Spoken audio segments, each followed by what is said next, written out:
一个7岁10个月小男童昏迷，年母甲带去病院抢救。这个小男童规身躯拢是伤，头壳内阁出血，即摆插管咧抢救。年母是甲囡仔送病院了后，才打电话互囡仔的爸爸妈妈，讲囡仔是食牛奶去砸着。但是家长怀疑这年母苦毒囡仔。 已经报警要甲告，而且第2天，搁伫市议员的陪同下开记者会，指控这个年母虐待囡仔，希望相关的单位查明真相，还因一个公道。我没办法信啊！我儿子这么大，怎么还会噎奶？查甫囡仔爸母哭甲真伤心，指控家己的囡仔拢已经1岁10个月啊，送去互林母带，哪会阁一冷，伊甲规身躯着伤，甚至是头壳内出血。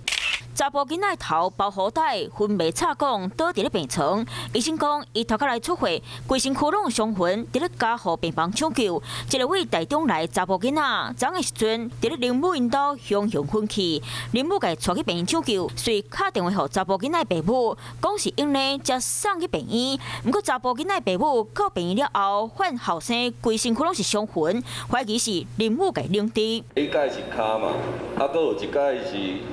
人中，搁下海有乌青，伊讲溜滑梯的时阵是倒磕落去，我讲有心情去做工课。囡仔爸母健好讲，2个月之前，朋友小解这个44岁姓海林母互熟悉，偏好带24点钟，拜六礼拜休假，才甲囡仔带回来照顾。想到2个月来，后生定定咧受伤，问林母煞讲讲，迄是跋倒啦。 头托的父母群组，有的都会有小伤。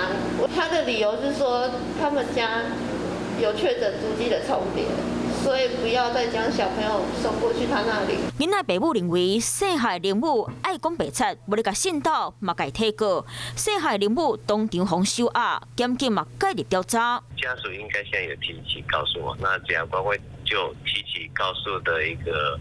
内容还有检察官调查的一个证据。检方讲会经调查出真相，台中市消费局调查出，这林母无向伊申请职业登记，是违法咧共带囡仔，因为依法上悬该罚3万，闹两治上悬罚60万。